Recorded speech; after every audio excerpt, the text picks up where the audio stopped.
I'm here with Kevin Kane, board member and friend for almost 49 years this month. We met at Wheaton College. Yep. And we've worked together a lot of years in ministry, and Kevin's on our board with Servant Works, and we've just spent a few days here. And we just thought we'd share some reflections about bottom line, just to be direct. We want to encourage people to get involved more. Yeah, absolutely. Let's start with yesterday.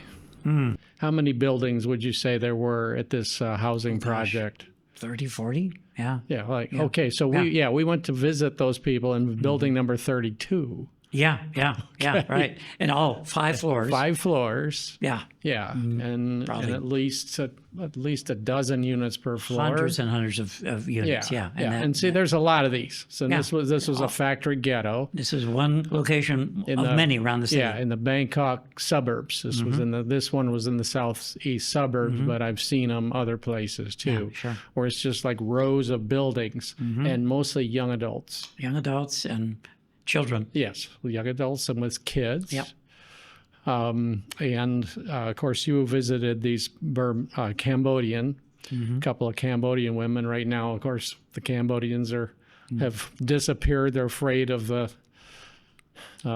ties because of the current conflict, right? Sure. Okay. So anyway, all right. So you enjoyed meeting those two women that were still there. Okay. One. That you know her family, right? Exactly, yeah. Some of her family members are elders in the first church that I ever visited and worshipped at in Cambodia in 1992. Okay, so divine appointment. Yeah, absolutely. Right. And then the lady that took us, Mali, divine appointment. Yeah. You met her in Malaysia. For sure, yeah. And divine appointment. She's good friends with Pada. A regular volunteer for years with our ministry. And your own Kuan right here on your staff. Okay. I was here. And one of the things we prayed for since the beginning is Chinese ties. Yes. Okay. So we've talked, if you've talked with us, I've talked to camera for just a second. We've told some people that the cultural difference in Southeast Asia is something that from the outside you're not gonna see, you're not gonna know, because they all just look Asian, Yeah. But there is a real cultural gap. Yes. Okay, so between your tropical global south and the Chinese or global north. Yeah. Yep. Huge difference. Right. East Asia, Southeast Asia. Right. You can break it down that way.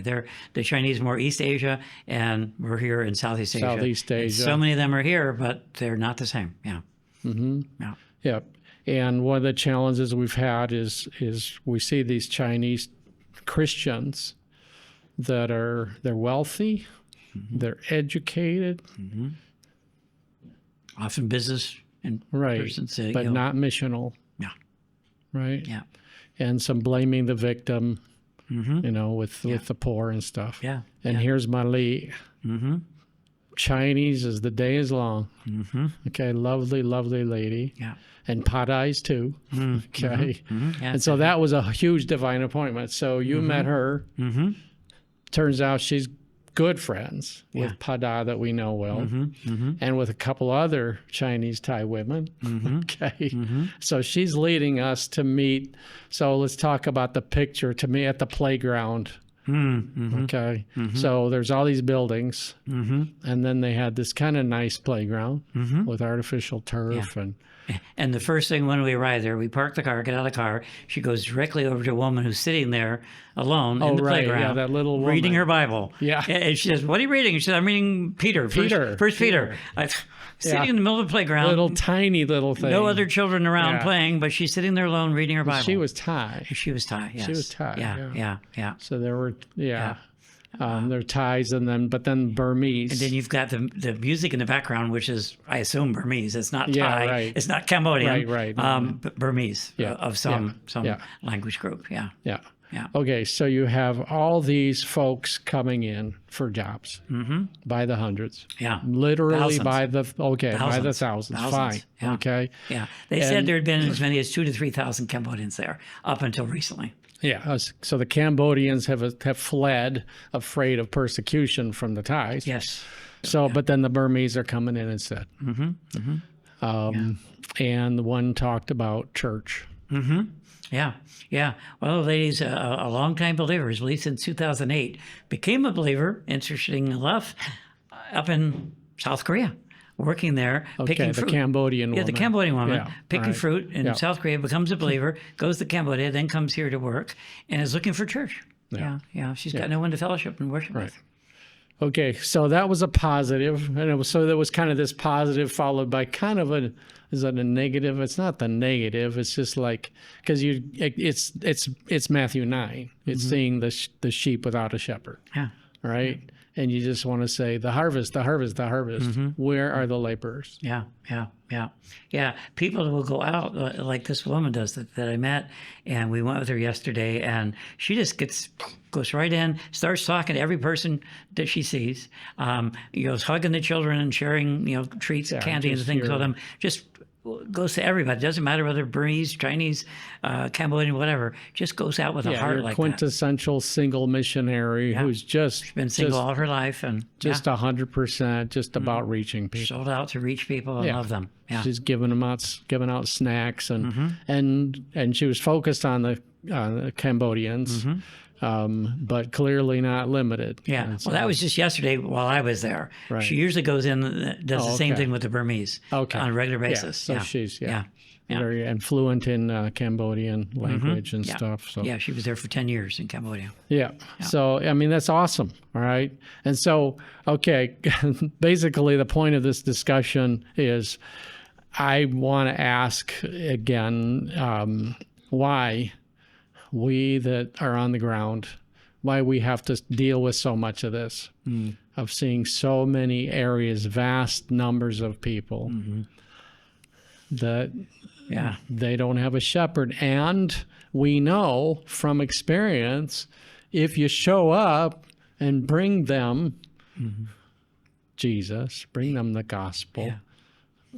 Bring them Jesus and they come to Jesus. They respond. Yeah. It's like, Yeah, it was like I was sharing with you earlier this morning as I woke up and at your apartment and looking out the window at this broad view of the city and thinking there's literally multi-millions out there within my view.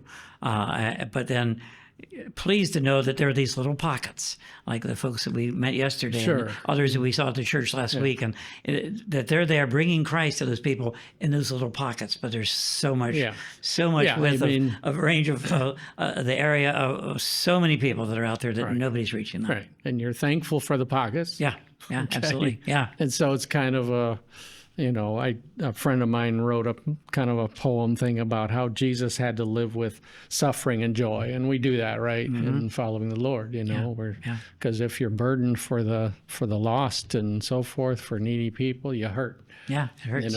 But sure, you see people, you see where God works, and that was my reflection this morning. I looked out with joy to know there were those pockets, but with a feeling of hurt that there's so many millions that could be reached and should be reached. If God's people will respond.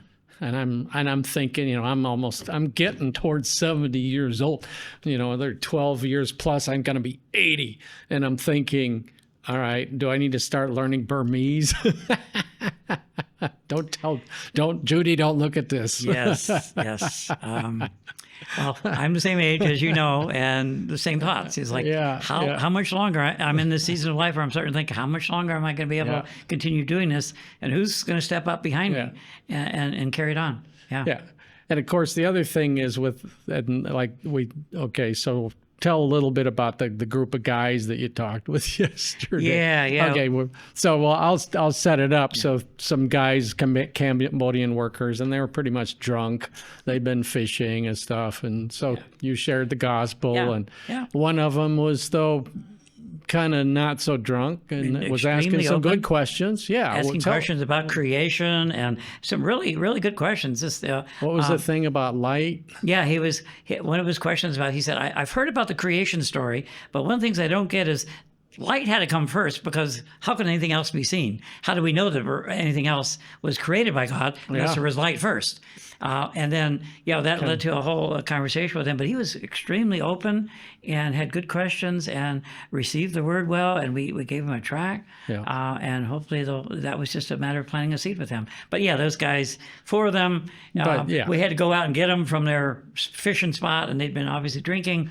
The other guys were Yeah, his characters. But for him, Well, yeah, and just that another one. thing that, of course, that struck me with that, as well as seeing the folks at the playground and stuff, is just these are simple people. Yeah, yeah. Okay, these are not deep thinkers. You know, they're just living life. Yeah.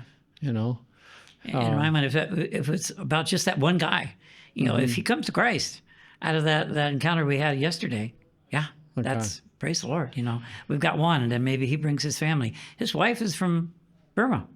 They speak to each other in Thai. Who knows? Maybe he reaches out through her to the Burmese people that are there working. Yeah. So Well, my point on that with the simple thing is the opposite of looking down on them. You know, they're the pure image of God. Yeah. You know, they're lovely. They are precious. Yeah. Right. Yeah. And so that was my thought looking again out at it was evening. It was just before sundown, so it was cooler. So there was a lot, you know, all those people out, and there's a woman, looked like a kind of a teen girl, had a baby with a bottle, right? Yeah. And you kids could running see it around on, everywhere. you know, and it's like, and sure, they see us, the white people, and of course they're fascinated and stuff. But it's like I always feel like a kid in a candy store. Okay, with those kinds of things. Yeah. Okay, but I'm like a kid in a candy store with no money because like this was a half hour away in good traffic.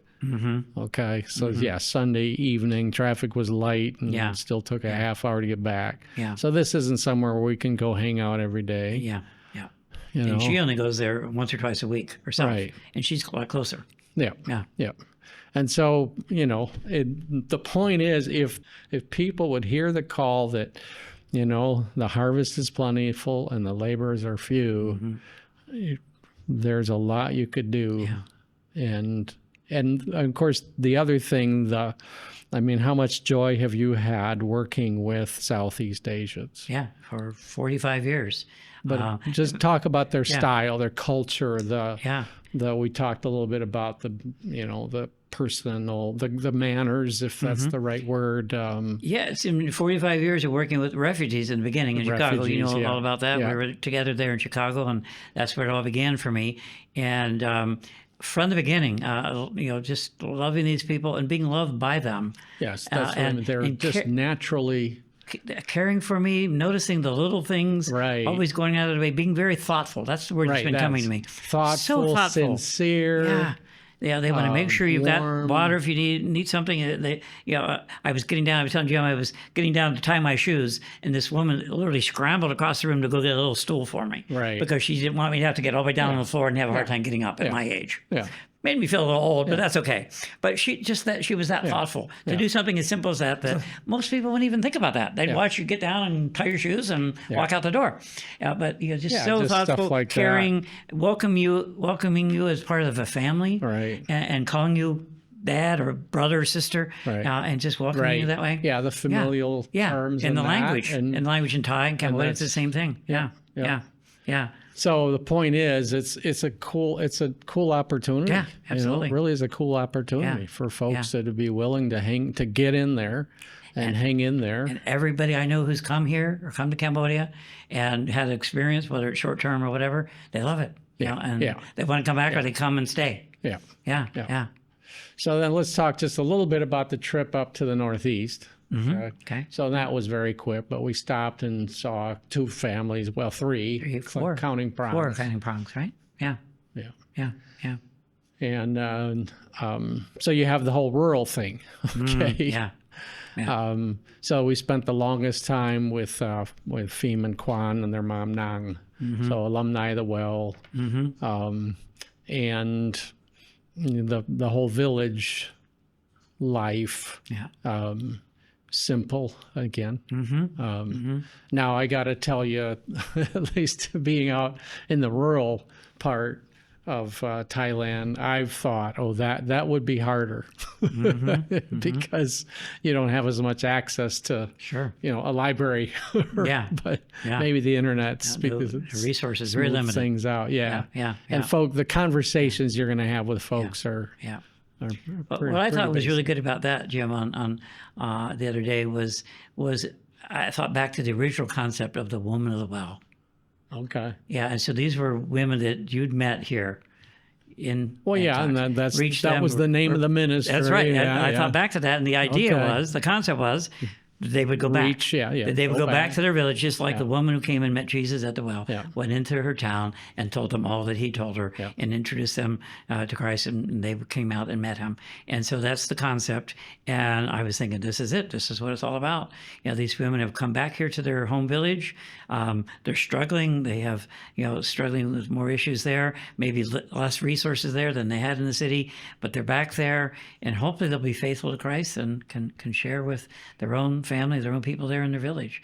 They are truly the women at the well that met Jesus and went into the town and shared Christ with them, or at least told them about Christ. Right, and Kwan did send me a message. I was looking for it here. I'm not seeing it, but just hoping we can come back and spend more time and sing songs and kind of. She's struggling with some personal thing at the moment, and that, sure. and so actually that's an opportunity. Another way to look at it for folks to come and help. Is there are folks scattered around. In other words, we have that person of peace already in some towns. Person of peace is something really, really important in ministry in this part of the world, to go into a town or village and find someone. And in my experience has been, you can almost find somebody always, anywhere. Sure. And that's a God thing too. He provides for it. But there's families here so much are so welcoming. They see a stranger walk into town. They're not like, what's he here for? What's he up to? They're like, oh, can we help you? Would you like to eat? Would you like a bottle of water? Offer you something? Not very xenophobic. They're very open, and it's so easy to find a person of peace in a given village, and then that leads to opportunities to reach people there. And of course, there's Prong. Prong herself. 21 years. The original woman of the well. The original. Yes, the very original. And I've 21 years. Been honored still, to know her since. I think I'd met her once before the trip. She came to Cambodia and went on a trip with me in Cambodia. That's right. She's from a part of the country where they speak Cambodian. Traditionally, not much anymore, but over the years, she's spoke enough Cambodian to come and join a mission team in Cambodia with me. And that was my first real exposure to her, sharing her testimony there in Cambodia with people that could understand her. And then now to see how she's grown and matured over the years, and is going there to do ministry again back in her own village. And she can use partners and people that can absolutely. help and stuff. Like I said, the original woman of the well. Yeah. So hey, I guess that's about enough. That's good. Okay. Covered a lot. So I mean that we want folks to pray and seriously think about God possibly calling you to have a part. Seriously, And some if of you guys come take a look yourself. I mean, we're open to visits, for folks that are interested in exploring this opportunity. Absolutely. Okay. Thank you. Thank you.